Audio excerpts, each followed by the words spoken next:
প্রথমত হইল এটার আমরা বিজ্ঞান জানাই, মূল্য জানাই। এরপরে আসি পর্যায়ক্রমে। কোন শ্রমিক ছুটি চাইলে ছুটি পাওয়া যায় না। অসুস্থ হলে কোন শ্রমিকের ছুটির কাগজ দরখাস্ত পাস করা হয় না, ফেলে দেয়। আমরা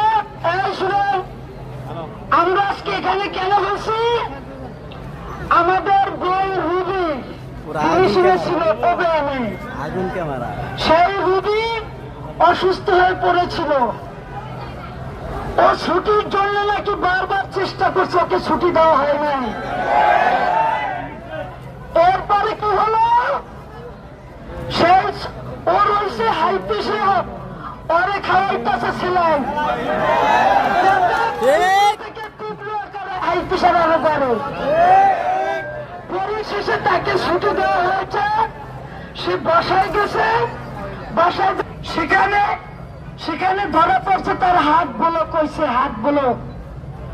সেই হাত ব্লকে আমাদের রুবি দুনিয়া থেকে বিদায় নিয়ে গেছে। আচ্ছা, রুবি যদি সময় মতো ছুটিটা পাইতো, সময় মতো ছুটি পাইলে সময় মতো চিকিৎসা করলে নিশ্চয়ই আমাদের রুবি বেঁচে যেত। আপনাদেরকে বলি, আমার কিন্তু দুইটা হাতে ঋণ বসানো, দুইটা। কারণ আমি যখন অসুস্থ হয়ে পড়ছি তখন অনুভব করছি আমার কি হচ্ছে। তাৎক্ষণিক ভাবে আমি এনজিওগ্রাম করে ধরা পড়ছে দুইটা হাত বলো। তো আমাদের রুগীর যদি এই ঘটনাটা একদম সময় মতো করতে পারতো, আমাদের জীবন দিতে হতো না, হয়তো। আমরা ইসলাম গুরুবে এইরকম ন্যাক্কারজনক ঘটনা দেখতে চাই না। আমাদের রুগী চলে গেছে, আপনাদের দাবি হচ্ছে উপযুক্ত ক্ষতিপূরণ।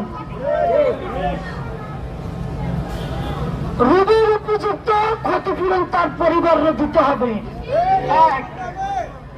আমি স্পষ্ট বলি, রুগী যেভাবে ছুটি চাইয়ে ছুটি পায় নাই, এই অবহেলার কারণে আজকে রুগী কিন্তু কারখানার বাইরে যেয়ে মারা গেছে, ফ্যাক্টরির ভিতরে না, হসপিটালে মারা গেছে, তাই না?